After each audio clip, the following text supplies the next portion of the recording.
is the chair of the board Internews Ukraine. This is an organization that has been working determinedly to elevate media standards in Ukraine, and since 2014 helped narrate the war to the world. Kostiantyn, is there a subject to talk about? Is Russia indeed waging an info war? Definitely, and I'm happy the world has come to see it, because in 2014 this determined information warfare was denied by our allies, but they denied no longer. This has been ongoing for 300 years at least. Mariia Sahaidak is an expert for the Center of Strategic Communication and Information Security. It's a governmental institution meant to counter informational attacks launched by Russia. What are our objectives? Defense, counter, offensive, or offensive? What are your goals? Considering that Ukraine, with governmental, institutional, and civil society organization, has managed to have an upper hand at information war in the first weeks of war, we have been able to show the world the truth about what's happening, unlike 2014. Now, even though the Russian propaganda has lost its grip at the beginning of the full-scale invasion, now it's still penetrating and accessing Western and Ukrainian audiences. So it's very important that we fill in the gap to prevent the information vacuum from forming. Because if there is an information vacuum, the Russian propaganda seeps in. So we need to have a proactive information policy to show the world what's happening. Now the Russian propaganda is regaining speed. We need to counter it. I'd like to ask Yaroslav Ivanochko, Deputy Managing Director of Sahaidak, do you deal with fakes in your daily operation? Since the 24th of February, the number of dubious information has multiplied. It's there in scores, in tons. We have to verify and vet the information to the degree that we can. What kind of information is it? This is the information where journalists cannot be present, the information from the front line, the information from the missile strike on the bridge in Kherson. We have seen a photograph with a hole punched, but it's a Photoshop and nobody is rebutting it. So the media that are considered should not publish such information, and we receive loads of such information in our working day that we have to see through. It doesn't have to be Russian PSYOPS. There are some useful idiots spreading such fakes in Ukraine. Now I would like to bring in Vitaly Portnikov, a legendary Ukrainian publicist, but we know him as a person who's worked in Moscow for a number of years, and he knows the Russian info machine inside out. So, what about the unverified post? Do you see the Russian propaganda machine sticking out of it? Do you recognize the signature? I definitely recognize that signature. It's the Security Committee of the Soviet Union that was then called the Federal Security Service of the Russian Federation. And definitely, this is the way it's been done for decades on end. When I was an intern at Pravda newspaper, which was the outlet for the Communist Party. When I studied journalism in Moscow University, I did a study of the way the security officers of the Soviet Union, which were then deemed to be correspondents of the Pravda newspaper, took concerted action to destabilize the situation in the Soviet republics. And I remember the text printed in the Pravda newspaper, which started the fight of the Russian party ideology with the Ukrainian nationalism, the people's move, all those who advocated Ukrainian sovereignty. I remember the name of the article. What kind of Ukraine are they seeking? This was allegedly published by the correspondent in Kyiv, but I knew perfectly well that it was written in Moscow. It was approved at the secretariat of the Communist Party. I've seen the signatures of the members of the Politburo on the printing presses, those for and against. I can imagine the same title of the article relevant now. Nothing has changed. And we need to remember that this propaganda follows the principle of exerting pressure, levying the pressure and exerting the pressure. Today, you would try to uh, fabricate a program where you would be heard and negotiated with, and the day before you would procure an opposite text, like we're gonna massacre them all, and that the same person is doing it. Earlier, there was a person sitting with the Communist Party propaganda. Now it's the Russian presidential office, Ostankina, or Russian media outlets. These are the same people who worked in the communist structure, such as Oleg Dobrodeyev, who heads the Russian media. They're graduates of the same school of um, uh, propaganda. The Moscow University had a military chair and they studied counter propaganda as a major. So, destroying your adversary by counter propaganda. This is a textbook of Spartak Biglov. When later on I read the works of Yaroslav, he just copy pasted the book of Haberlis. We can talk much more about it, and I would like to urge our guests in the audience to join the discussion by posing a question.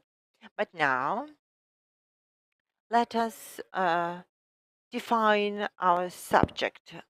When we talk about the Russian false, fake news attacks, psychological operations, would you please define what are we talking about? The Russian propaganda, the Russian disinformation means that its method isn't about deceiving or uh, pummeling some fake news, but sowing panic and making people doubt. Depending on the goal sent by the disinformation or propaganda, the different methods, channels, and platforms are chosen. It can work differently in this Russian society, it works differently in the Ukrainian society, and it works still differently with the Western audience.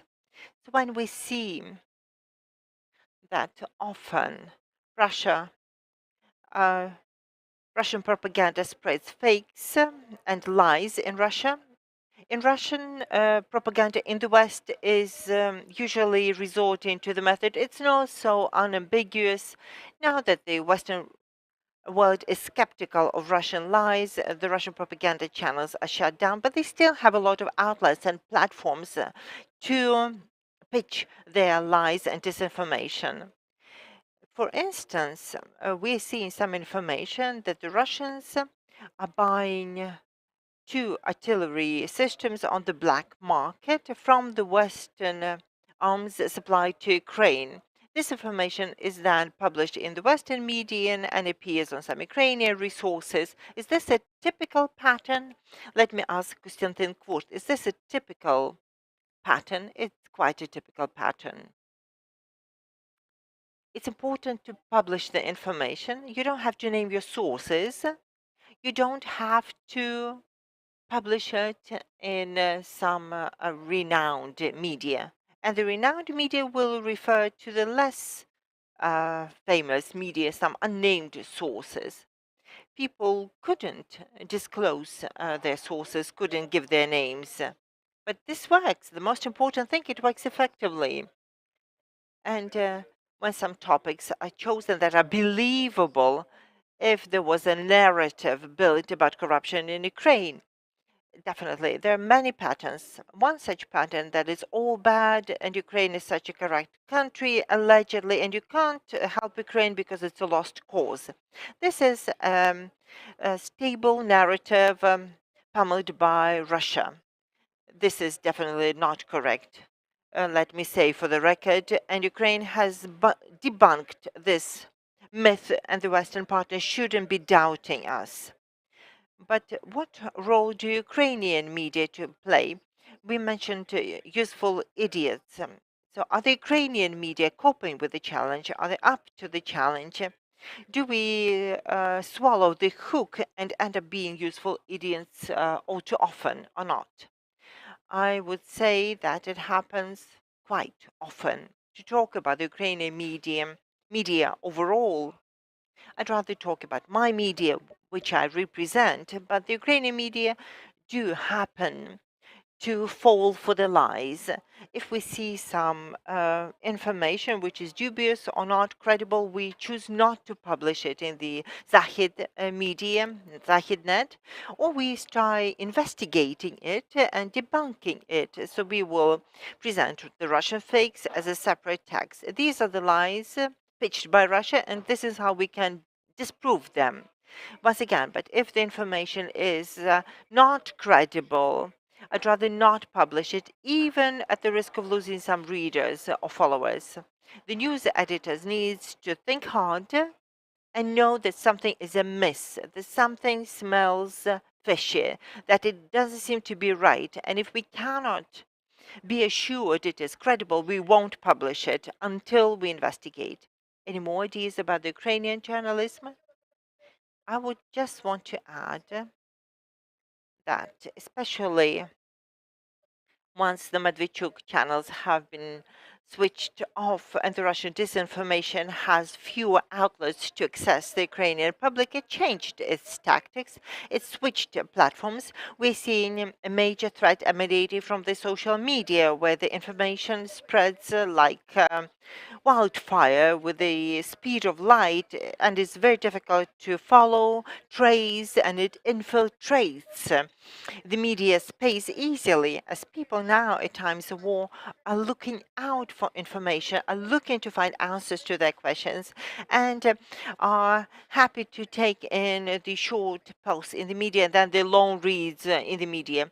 That is so true. People often just read the headlines and skim further. Recently, we've seen the information that the MPs cut down the payments to the army by 30,000. This was a lie. They didn't do so. The origin is unknown, but the information did spread across Telegram channels and Facebook. Yes, there were uh,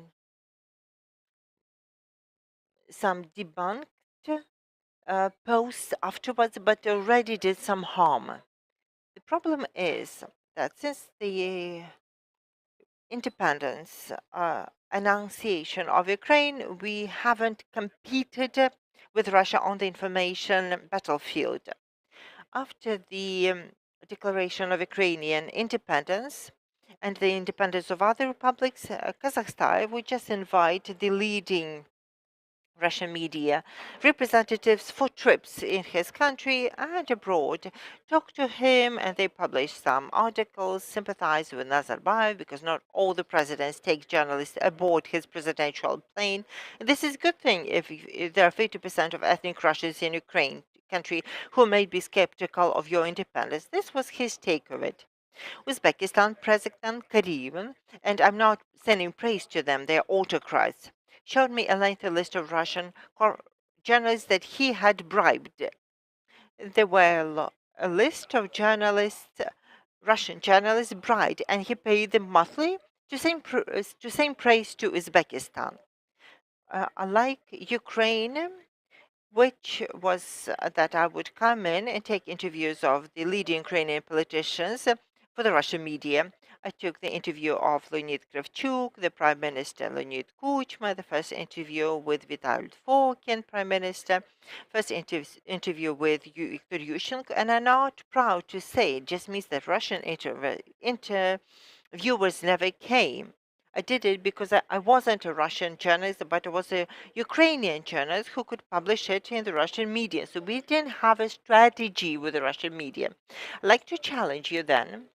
Are you saying if we had brought in the Russian journalists or paid them some bribes, we would have prevented the full-scale war of Russia against Ukraine. We could use the opportunities that were available then. All these publications were run by people who then advocated the war of Russia against Ukraine, but we would have created a different atmosphere in the Russian society. We would have shaped the public opinion. It would be more difficult for them to manipulate the public opinion the way the Russia did. But since the 90s, the Russian propaganda was in the hands of Kostiantyn and Nick Mihranyan, and we did not counter that in any way since the 90s, and have been setting the Russian society to see us as our enemy. They prepared the ground for Putin. I don't know whether this would have happened. I think we could have prevented the full-scale war. And the full-scale war isn't irreversible. We need to have the right political, economic instruments at the hands of the country attacked. And this is a discussion that should happen the day when the cannons fall silent, if they ever fall silent in our lifetime. But this is something different we'd like to say. I agree with Vitaly for the following reason. We never count money at war. If you start counting money at war, you're going to lose it. We are fighting an information war with Russia since 1992. Since 1654. Absolutely. But let's take the last span. I remember some TV programs broadcast on Orte. This was 1992-93, when they talked down about Ukraine. What did Ukraine do about it? Nothing. More followed. Ukraine stopped responding to this propaganda in Ukraine. Do you think it all stopped? No, it has not. We are thinking now how we can optimize costs and shut down the newspaper Holos Ukraine. I'm not a reader, but would the enemy consider a second closing down any information outlet, or let them buy this newspaper? They would buy it with lots of money. You don't spare money at war. In 96, I published an article in Moscow. It was a lengthy text that the president of Russia, Boris Yeltsin, was discussing with the Ministry of Defense and the General Staff of Russia and Soviet Union, exchanging nuclear blows between Ukraine and Russia should Ukraine announce its independence. We have announced independence, but Russia not at that time. He convened a meeting and he decided that there was no technical feasibility to exchange nuclear blows between Russia and Ukraine. So this is what the military reported to him, and this was something he felt happy about. And Masek gave me an interview all about it that I published. So the president of Russia was considering the technical feasibility of launching a nuclear strike at Ukraine. This wasn't Putin, this was democratic Yeltsin. A scandal broke out. This is the first time in my biography that all Russian politicians blamed me for being a spy, for undermining brotherhood between our nations.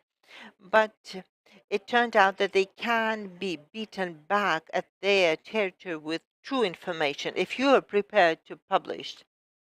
We have a comment from the audience. I have a question about if you would introduce yourself. I'm Lilia Adrusin. I'm the journalist for Anti-Crisis Media Center from Kramatorsk.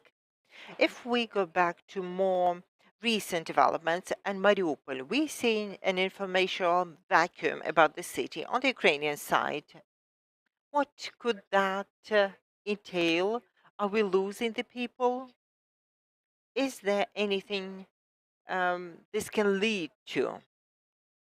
And my second question is that Mariupol is disappearing from the informational space in Ukraine, as the journalists are trying not to publish unverified information, as there is no one to verify the information. How do we counter that? will risk broadening the question and make it relevant for all the occupied territories. How can we reach the territories? What can we do there as Russians are deliberately uh, um, pitching our people with their information? Every day in occupation results in a loss of hundreds of Ukrainians who are in occupation. They become non-Ukrainian nationals, and this happens daily. Can we reach out to the territories? Yes, we can, with counter-propaganda addressed to them deliberately. Can we get verified information from there? Not really. There are no people who could stay there without risking their life.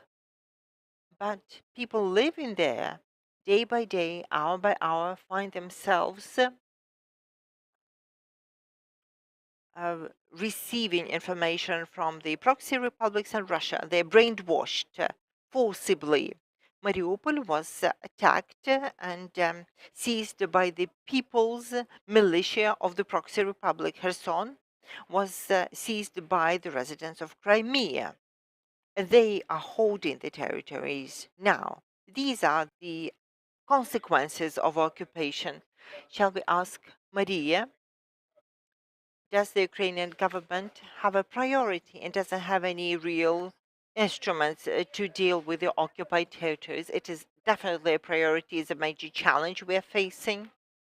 We're seeing that the only high precision weapon Putin is using is the TV. The first thing they do is when they access the territory is turn on the Russian television. We've seen the footage in Mariupol.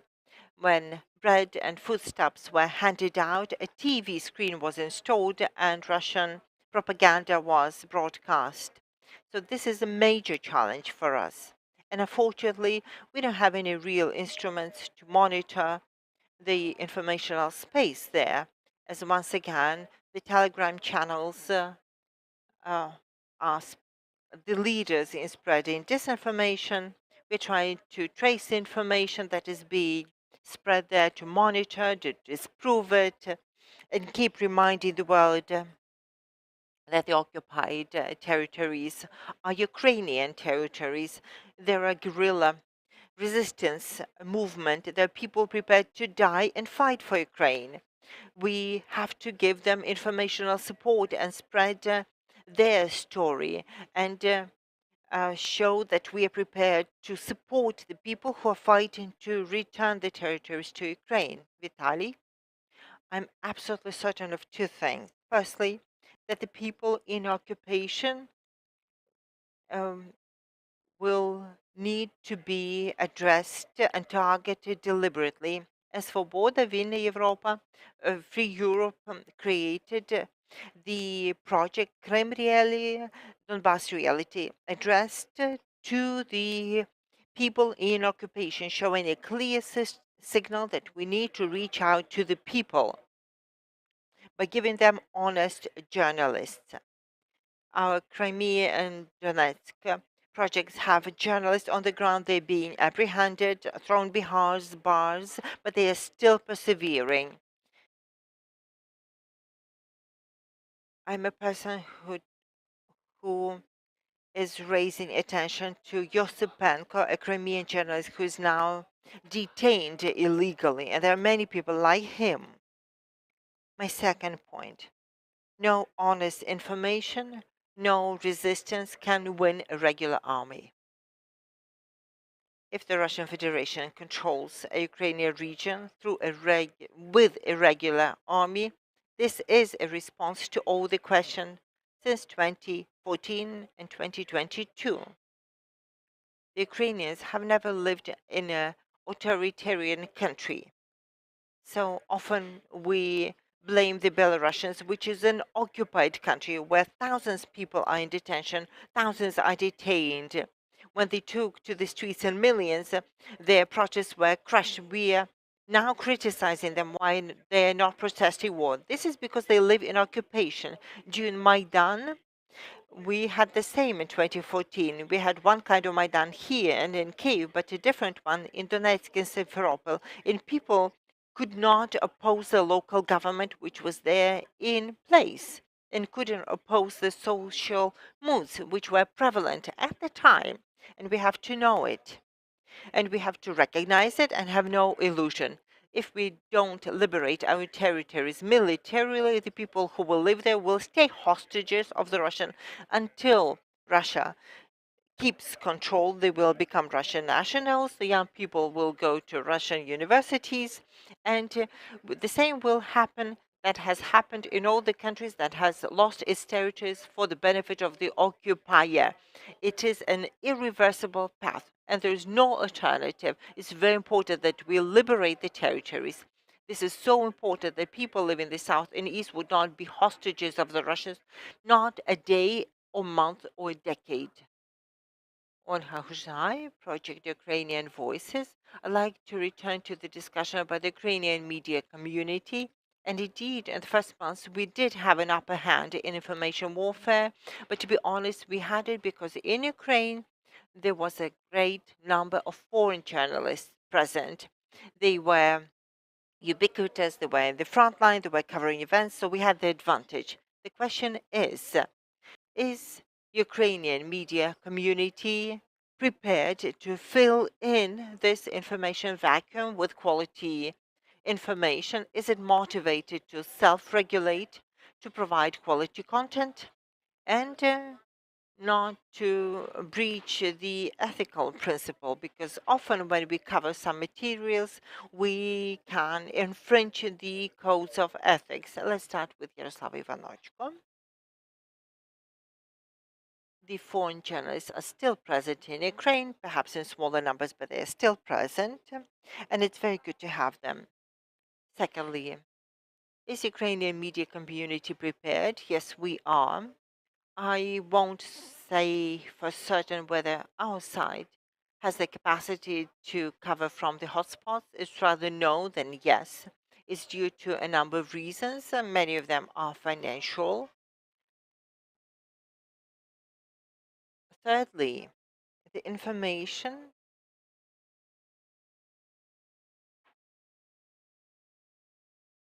from the occupied territories is seen as fragments in the social networks, some Telegram channels, and they're fragmented. They don't build a cohesive picture.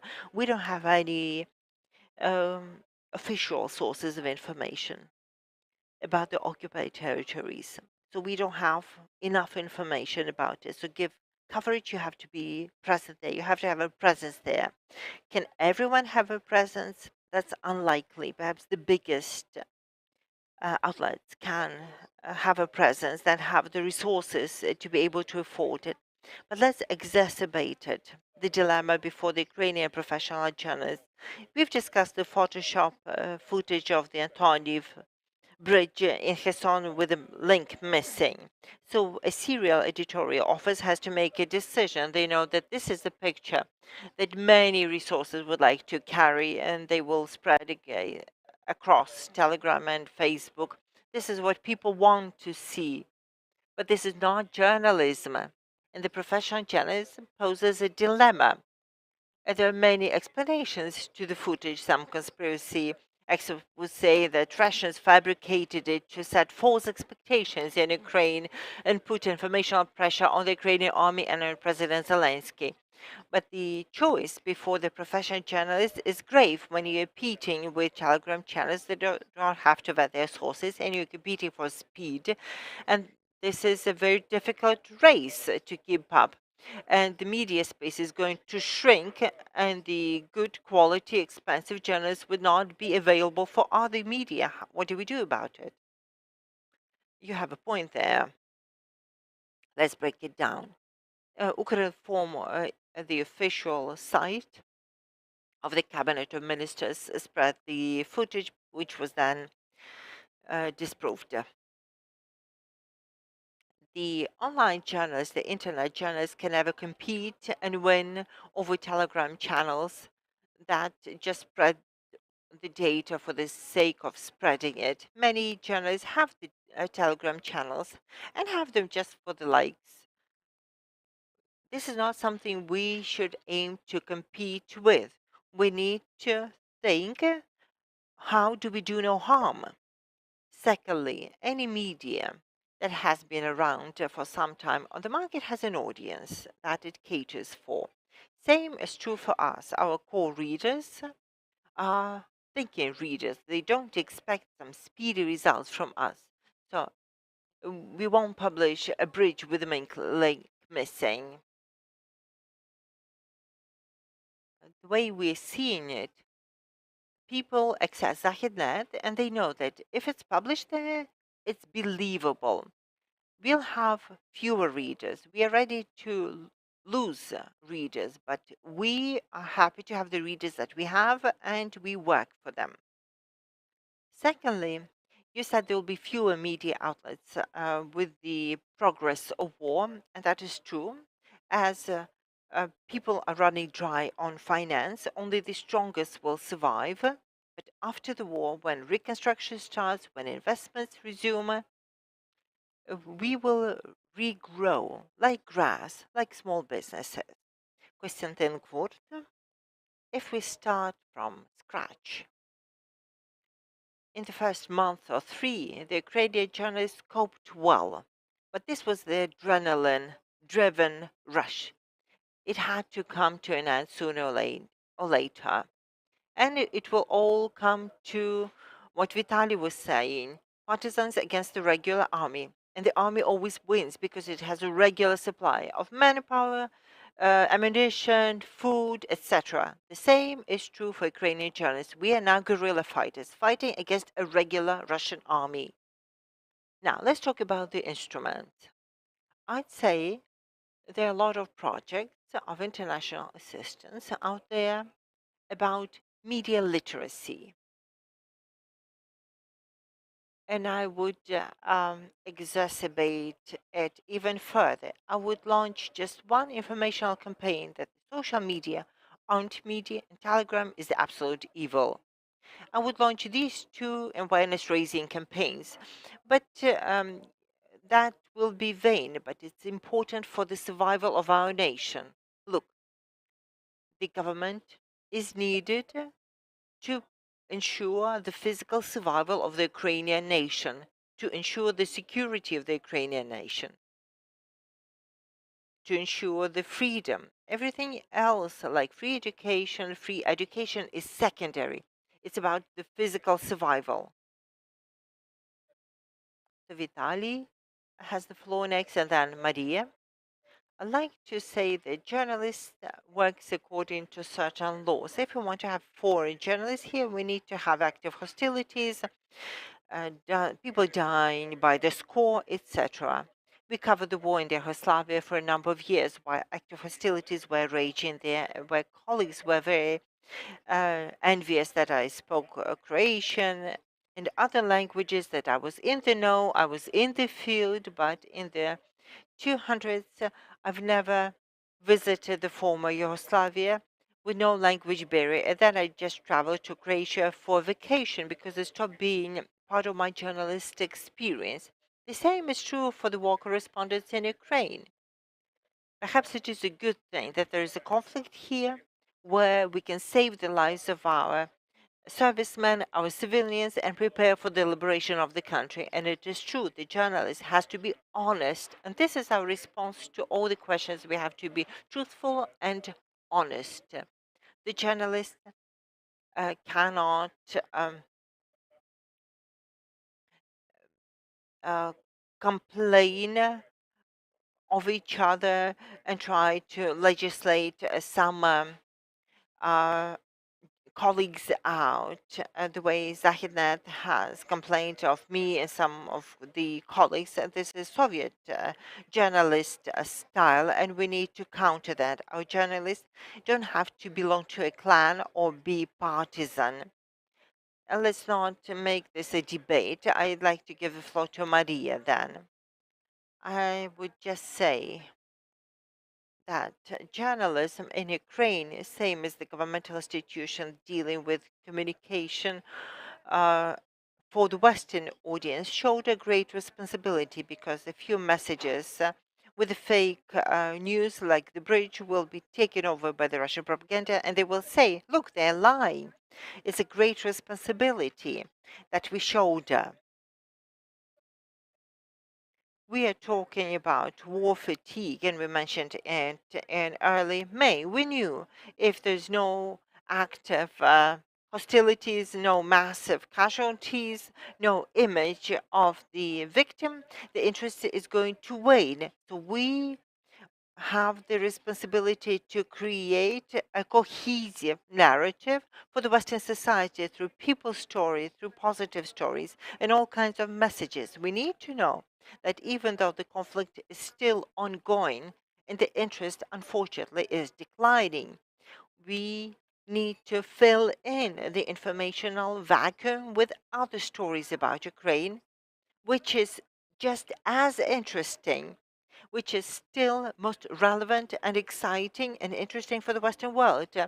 I would just add my personal remark as a representative of Media Center Ukraine, working with foreign journalists. We see in the quality in the journalists, and it is for the better, in my personal opinion. If in the first few weeks, only those who could reach Ukraine went, those who were close by or had passports or documents at hand. Now we're seeing a more insightful, better informed journalist with a more comprehensive set of interests that are interested in the food crisis, long-term humanitarian consequences, migration risk for Europe and the region. And Ukraine should maximize the better trained, more insightful, more profound journalists to cover our stories. Now let's shift gears and discuss the battle that Russia was definitely losing in the first weeks and months of war. And this is the informational warfare for the minds and public opinion in the free world. As I would say that Russians and Kremlin found it a nasty surprise that the public opinion has been with Ukraine profoundly and steadfastly, and that has been the footing for the world support for Ukraine. Where has Russia miscalculated? Russia miscalculated the timing of conflict. Putin wanted to have the war over in 3 days, and everything is a consequence when the special operation turned into the lengthy war. So the Russian propaganda didn't have time to change gears. He wanted to have a 3 day war and have Yanukovych sign contracts 3 days later. And what happened wasn't planned by Russia. So they were unprepared for the informational blitzkrieg. They were unprepared. They were unprepared to address the Russian, Ukrainian, or the Western audience. With the Russian audience, we see that the propaganda is not working as effectively as intended. They keep fabricating pretexts for war. The narrative about denazification of Ukraine or purportedly genocide in Ukraine isn't working any longer for Russians. So they had to switch from the narrative about war in Ukraine, about this whole Russian war, about collective West and fascism, in order to justify their losses in Ukraine. As for the Ukrainian audience, they're failing too. We're seeing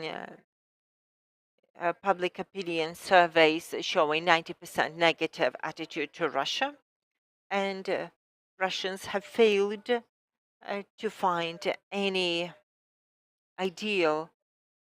ideological justification of their action in Ukraine. And the same is true for the Western audience. We're seeing the world standing with Ukraine. We're seeing the world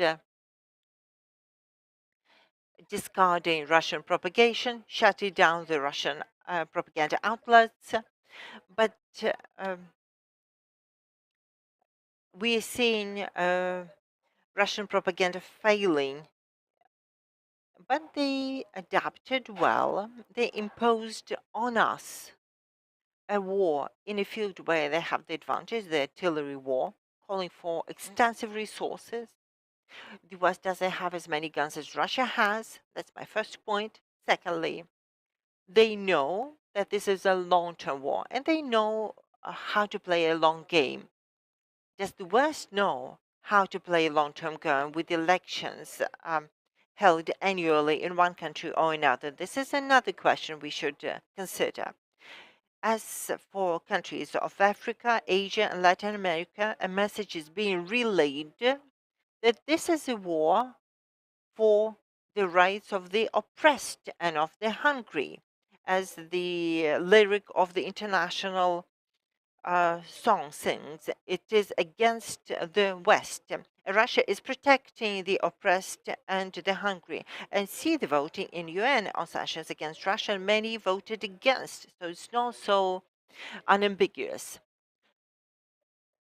I came across a report of Eurasia Foundation. It's a Washington think tank where they record a livening of the Russian propaganda in Central and Eastern European countries where we thought we had a steadfast support base, and that's Slovakia, Bulgaria, Romania, Poland too. So it appears that we see certain signs of a deliberate attack on our neighboring countries for clear reasons, because the migration pressure is growing with our people. These countries are paying a certain economic price and will have to pay, so they're now being targeted deliberately. It is a priority for the Russian. They spare no money. We have a question, opinion. It's a question addressed to all the speakers. I'm Natalia Staroprava for Media Center Ukraine. What will the journalists be after our victory? Who will stay to work? How will the information field change, and what will become secondary? Who's ready to begin? There'll be no Ukrainian journalism after the war. Okay, kidding. We are approaching an economic model which is a difficult one. Most holdings and publications that you see today will disappear. Most journalists will lose their jobs. This is reality. Our model of journalists has never been profitable. And if it were profitable, the advertising market has collapsed. And there are journalists for the oligarchs, like Rinat Akhmetov modeled a solution for many others who created the information resources for political influence, and now this political influence is needed no longer. So what's going to stay? Public broadcasting will stay. The government will keep Rada and some other channels afloat. Freedom channels, because the Western sponsors of the budget will say they're not going to fund it. We can fund the public broadcaster, but not the government-owned channels. So the government will have to renounce its choice after the war, because the civilized country doesn't have a governmental TV or media outlets. And there'll be some resources that will be funded by enthusiastic investors, not for political influence, but for enthusiasm. Let's call it this way. And some resources that will turn out to be profitable in a ruined, poor country that will have to take years to recover. Some advertising in former Yugoslavia took years to recover. It can work differently for us, but difficult times are ahead of the Ukrainian journalism and Ukrainian society. The day when the war ends, it doesn't go back to the pre-war status. This is the day when you begin to be aware of the level of calamity and catastrophe that has happened. And this day of awakening is still ahead. It's like the 8th of May 1945, when the fighting stopped and we looked around the continent as reduced to rubble. There's nothing that was familiar in the landscape for the people. A very similar awakening awaits us. If there's no World War III, but it's hopefully won't be on a level of the continent. We'll still be able to hold down jobs, bring in investors, find jobs abroad, So this will not be such a difficult reconstruction as the reconstruction following World War II in Europe, but this will be a grave time for the Ukrainians and Ukrainian journalism. Who is going to fill in the vacuum in the media space? There are three models. The first is an optimistic one.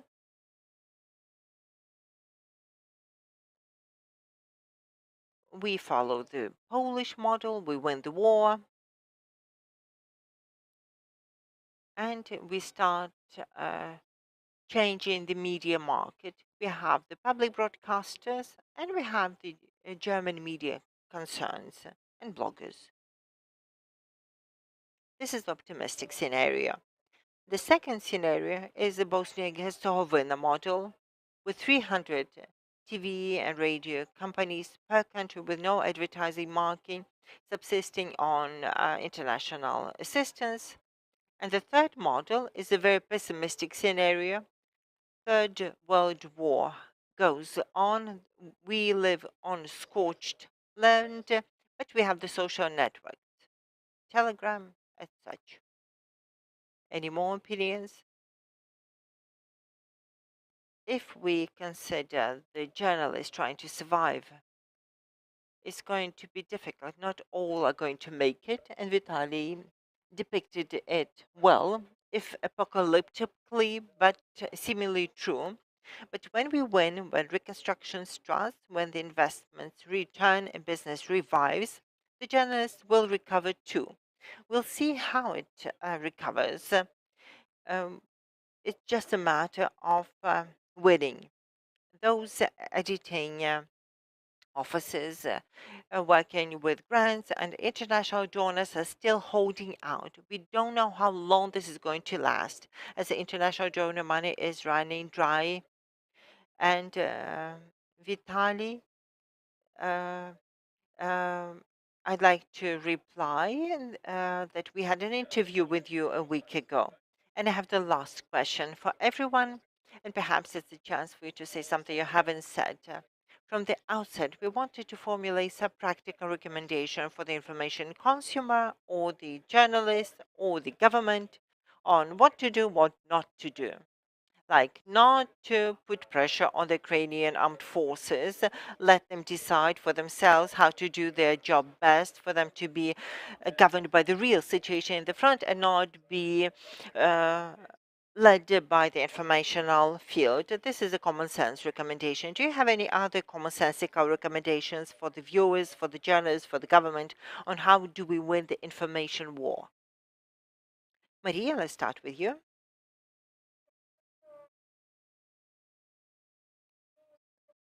Let me start with the most relevant and practical comment that Kostiantyn said, and it is about media literacy. Media literacy for the Ukrainian regions and governmental officials and those spreading the information. We need to know that information is a weapon at the hands of the aggressor, and we need to know how to counter that.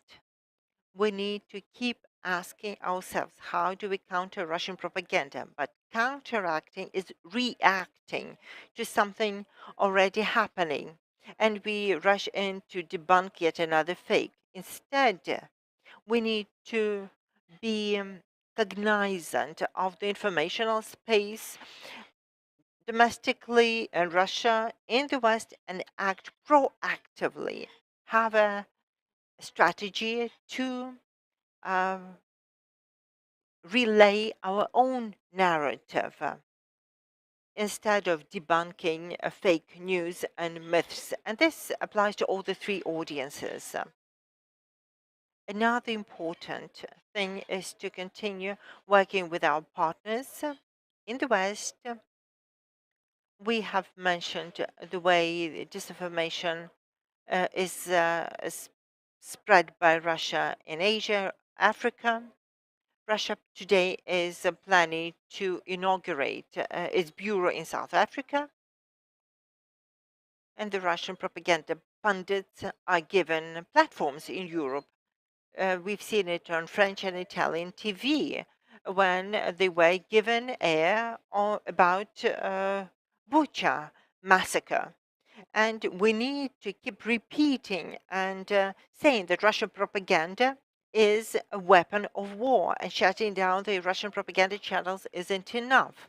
And we shouldn't separate the information from those spreading the information, those committing information atrocity crimes. We need to stop the Russian from infiltrating the Western informational field, and there's a threat that they will step up their efforts in Ukraine. So we have to act uh, jointly as the government, civil society organization, international organization, media outlets to relay our narrative to the world.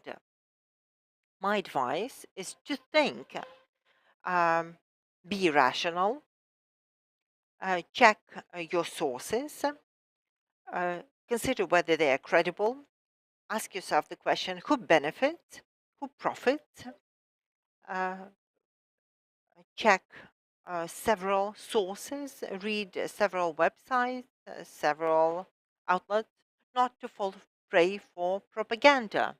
So don't be the fish with a 5 second memory span, but think, analyze. Vitaly, anything else on top of critical thinking?